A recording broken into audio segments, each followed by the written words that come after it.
ఈరోజు వైకుంఠ ఏకాదశి కావున మాధవ స్వామి వారి ఆశీర్వాదము కొరకు చాలామంది భక్తులు వస్తూ ఉన్నారు.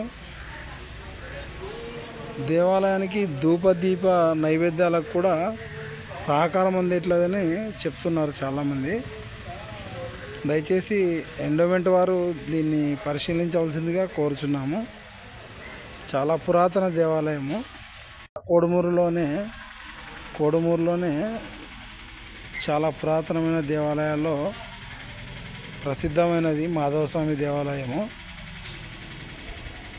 ఒకసారి దేవుణ్ణి చూడండి, చాలా పురాతనమైన విగ్రహం కూడా ఉంది లోపల, మీరు చూడండి.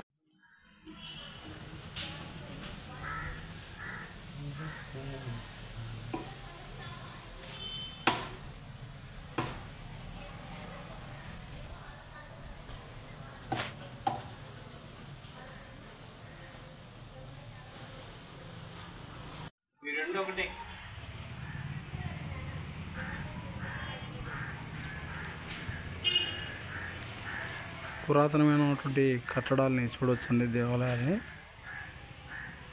దయచేసి దాతలు ఎవరైనా ముందుకొచ్చి దేవాలయం అభివృద్ధికి సహకారం ఇవ్వాల్సిందిగా కోరుతున్నాము.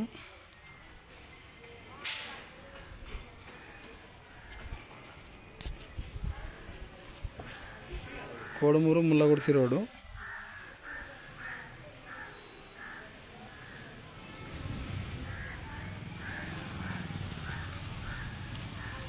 చూడండి, చాలామంది భక్తులు వస్తున్నారు. ఈరోజు వైకుంఠ ఏకాదశి.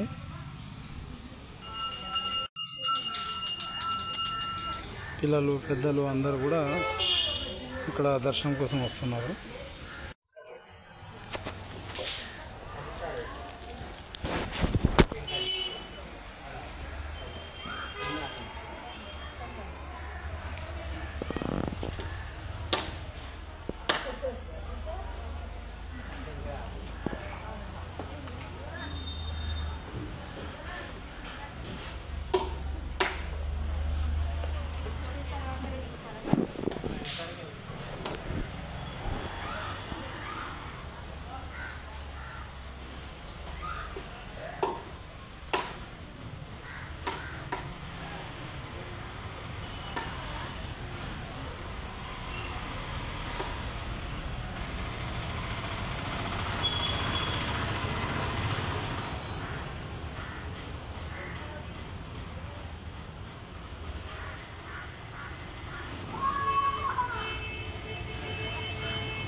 అందరికీ జై శ్రీరామ్ అండి.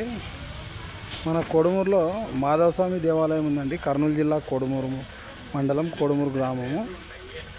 మన చిన్న బాయిగేరులో ముల్లగుర్తి ఆటోలు ఆగుతాయండి. అక్కడ ఎదురుగా మన మాధవస్వామి దేవాలయం ఉంది. మాధవస్వామి దేవాలయం ఆపోజిట్లోనే మనకి రథం ఆగుతుందండి. ఇక్కడ మన కోడుమూరు చౌడేశ్వరి దేవాలయం తిరునాళ్ళ జరిగినప్పుడు ఇక్కడ తిరుగు రథోత్సవంలో ఇక్కడ రథం ఆగుతుంది. మీరు గమనించవచ్చు. మన పెద్దబాయి గారి పోయే రస్తా ఇది. ఇక్కడ రథం ఆగుతుంది. అయితే ఈ దేవాలయము జనమేజయ మహారాజు గారు కట్టించారని చెప్తుంటారు. ఈ పురాతన దేవాలయానికి అభివృద్ధికి దాతలు ఎవరైనా సహకరించి దేవాలయాన్ని అభివృద్ధి చేయవలసిందిగా అందరూ కోరుతున్నారు ఇక్కడ ప్రజలు.